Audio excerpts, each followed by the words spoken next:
Hello everyone, it's Jeff again. I am home in Montesano, Washington, and I would like to tell you a story today about something that happened in 1926.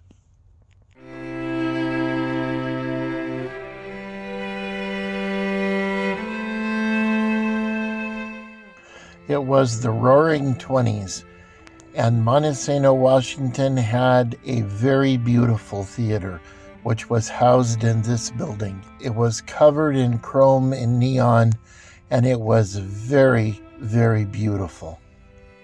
This theater was opened by a young man by the name of G.W. Armour, and it was the Armour Theater. It was a 400-seat, one-screen movie theater. And because it was a new theater in 1926, it was built in preparation for the new talking movies. It had a sound system already in the building, ready to go. In February of 1927, Warner Brothers announced they would begin work soon on a new talking movie. And on the 26th of May, 1927, Al Jolson signed a contract to play the lead in that movie. And the movie was released to the public on the 6th of October, 1927. The man who owned the movie theater, Glenn Armour, when given a chance to order a copy of The Jazz Singer to play at his movie theater, immediately jumped at the chance.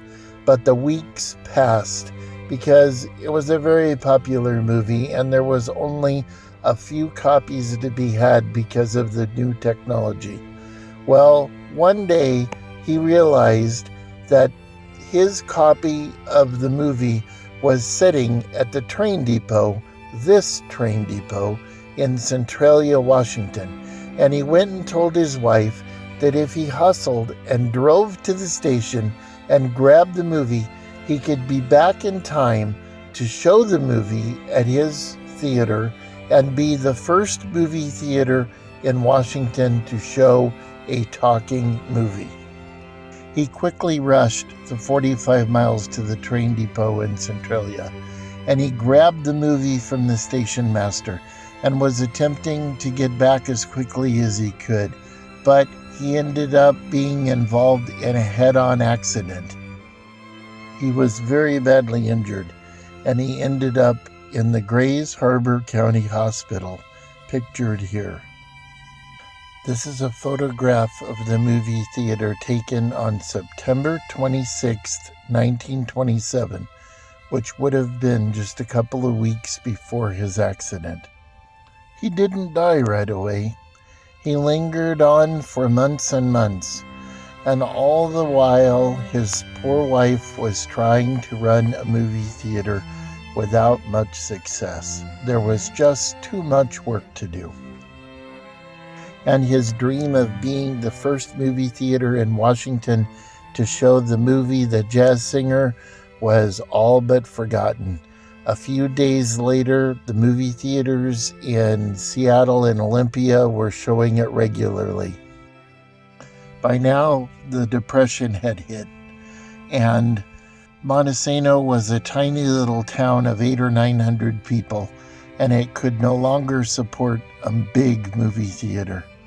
A new owner came in and bought the theater, but soon found themselves being sued over unpaid bills, one of which was the massive organ. There was still $3,000 owed on it, and it had not been paid. In 1965, the last of its ornate trimmings was removed, and it was sold to become the Calvary Chapel, which it has been since.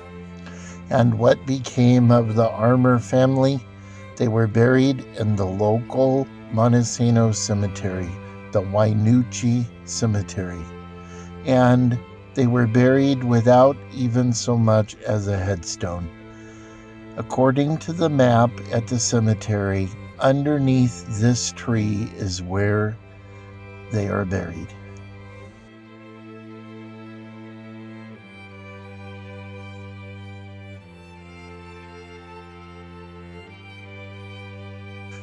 And now, with the rain pattering on my roof, I would like to say a few words about my friend, the Wandering Ponderer. He is someone who has a YouTube channel where he wanders around his tiny village of Coggeshall and talks about the history and the people. And he is an amazing man. And once again, he is very ill. He has had numerous health issues this past year. And he is a wonderful person. If you haven't had a chance to see his channel, he is the Wandering Ponderer. All of us on planet Earth are better for having a man like the Wandering Ponderer among us. And I very much hope that you are feeling better soon. I leave you now in happier times on the road leading to Montesano, Washington, circa 1940, with beer signs on both sides of the street. Remember, everyone, think good thoughts, do good deeds, and I will see you again.